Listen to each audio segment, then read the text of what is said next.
guys, welcome back to my YouTube channel. This is the last part of the chapter motion. If you haven't gone through the previous parts, then links are available in my description box. Go and check it out. So let's start today's class. So today we are going to study about equations of motion and how to represent them graphically. So we need a copy and a pen rather than this board. So let's go to there. Now we will study about equations of motion. When an object moves along a straight line with uniform acceleration, then we can relate its velocity, acceleration, distance and time.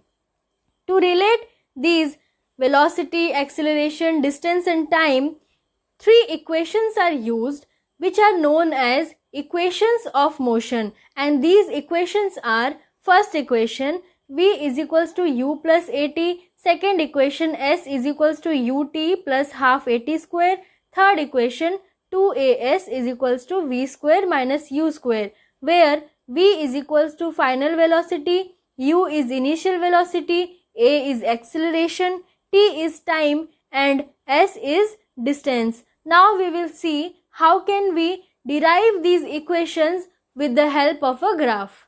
So here is the velocity time graph in which an object is moving in uniform acceleration AB. Now time at A is 0 and time at B is t. So now we will connect this B and t and mark this point as C. Now we have to draw parallel line from point A and point B which should be parallel to x-axis. So we draw AD and BE. Now let u be the initial velocity of the object, that is at point A the velocity is u and point B the velocity is b. So velocity at point A is u, that is OA is equals to u, and velocity at point B is v, that is OE is equals to v. Time at A is 0 and time at B is t. So OC is equals to t. From this graph we can see that OA is equals to CD which is equals to u, and OE is equals to BC which is equals to v, and OC is equals to AD which is equal to t. From the graph we can see that BC is equals to BD plus CD, where we know the value of BC is v and the value of CD is u. Now let's write it here. So writing it, we get BC is equals to BD plus CD, which implies BC is v and CD is u. So v is equals to BD plus u. Let's mark this as equation 1. We know that acceleration is equals to change in velocity by time. That means A is equals to v minus u by t. Now let's put the value of v from equation 1 in here. Let's see what we will get. A is equals to BD plus u minus u by t. So this implies BD is equals to AT. Let's mark this as equation 2. Putting the value of BD from equation 2 in equation 1, what we will get? V is equals to AT plus u, and this is the first equation of motion. As you can see here, V is equals to u plus AT. So this is the first equation of motion.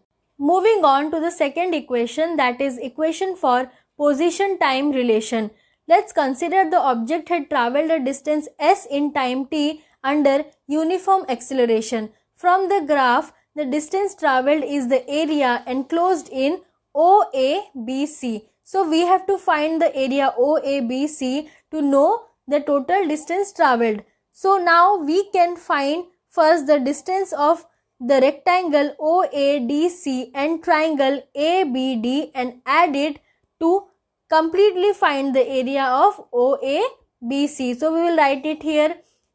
S is equals to area of OABC, which equal to area of rectangle OADC and area of triangle ABD. Now area of rectangle OADC is AO into OC.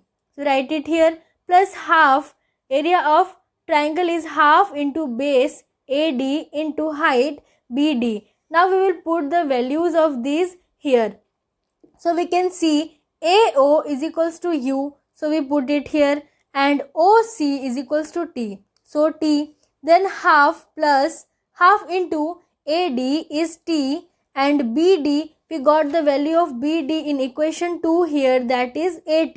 So we will directly put the value here and come to this part. So S is equals to UT plus half into T, and BD is AT. So we put it here, completely multiplying this, we get S is equals to UT plus half AT square, and this is the second equation of motion. As you can see, S is equals to UT plus half AT square. So this is the second equation of motion.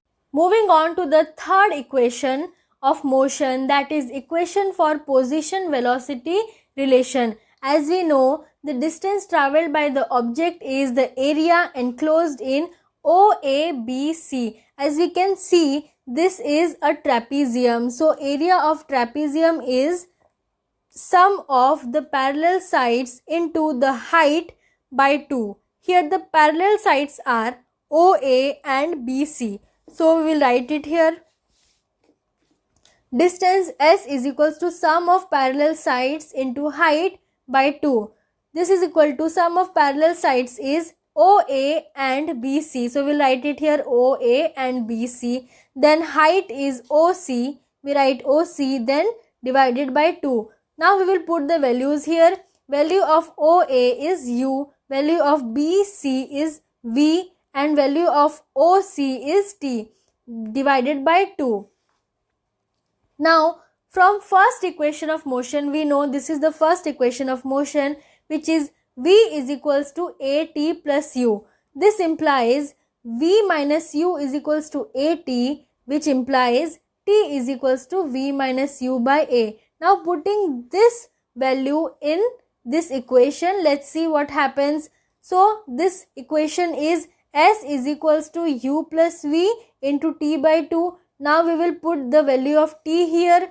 So it will become U plus V into V minus U by 2A. As we can see, this is the formula for A square minus B square, which is equal to A plus B into A minus B. So this will become V square minus U square. So here S is given, we will take this 2A to here and get 2AS is equals to V square minus U square, and this is the third equation of motion. Now let's do some word problems related to equations of motion. Our first question is, a train starting from rest attains a velocity of 72 km per hour in 5 minutes. Assuming that the acceleration is uniform, find acceleration and distance traveled.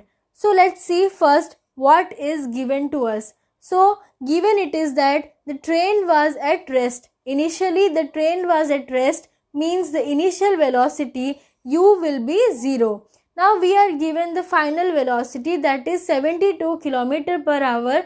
We will convert it into meter per second, and converting it we will get 20 meter per second.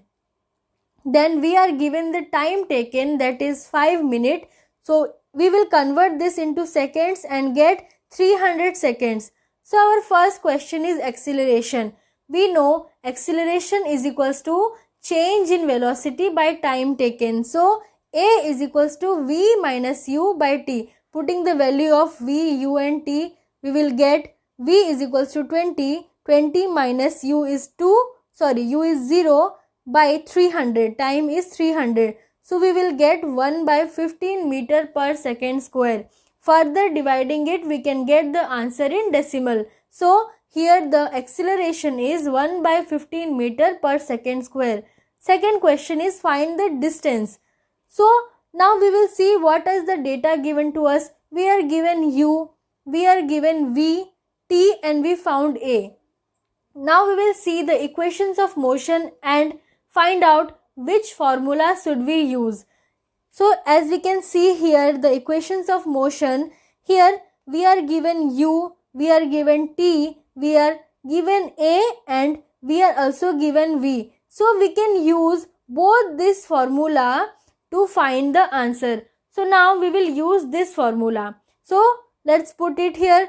2as is equals to v square minus u square. So s is equals to v square minus u square by 2a. So v is 20. 20 square means 400 minus 0 square means 0 by 2 into a is given 1 by 15. So now we will calculate it. That will become 400 by 2 by 15, which is equal to 400 into 15 by 2, which is equal to 300 meter, and 300 meter is equals to 3 kilometer. So in this way we can calculate this. Moving on to the second question. So the question is, a car accelerates uniformly from 18 km per hour to 36 km per hour in 5 seconds. Find acceleration and distance. Now let's see what is given to us in the question. So we are given the initial velocity, the final velocity and the time taken. So u is equals to 18 km per hour. Converting this into meter per second, we get u is equals to 5 meter per second. Then we are given v, which is equal to 36 km per hour. Converting this into meter per second, we get v is equals to 10 meter per second and time is equals to 5 seconds. Now we have to find the acceleration. As we know, acceleration a is equals to v minus u by t. Now putting the values of v, u and t here, we get v is 10. So 10 minus 5 by 5 is equals to 5 by 5, which is equal to 1 meter per second square. So this is the acceleration. Now we have to find the distance traveled. So to find the distance traveled, there are two equations in motion. First is s is equals to ut plus half at square and 2as is equals to v square minus u square. We can use both the equation to find the answer because all these data are present with us. We have u, we have t, we have a and we have also v. All these values are with us. So by any of the both formulas we can find the answer. Now here we are using the equation s is equals to ut plus half at square because in the previous question we used the equation 2as is equals to v square minus u square. So now using the equation s is equals to ut plus half at square, we get u is 5, so we put 5 here, t is 5, 5 plus half into a is 1 meter per second square, so put 1 here, into t square, t is 5, so we put 5 square, which is equals to 25 plus 25 by 2, which is equals to 50 plus 25 by 2, which is equal to 75 by 2, that is 37.5 meter. So this is the distance traveled by the object. In this way, we can use the equations of motion to find the answer of word problem. With this, let's end our today's class here. We will meet in the next class with a new chapter.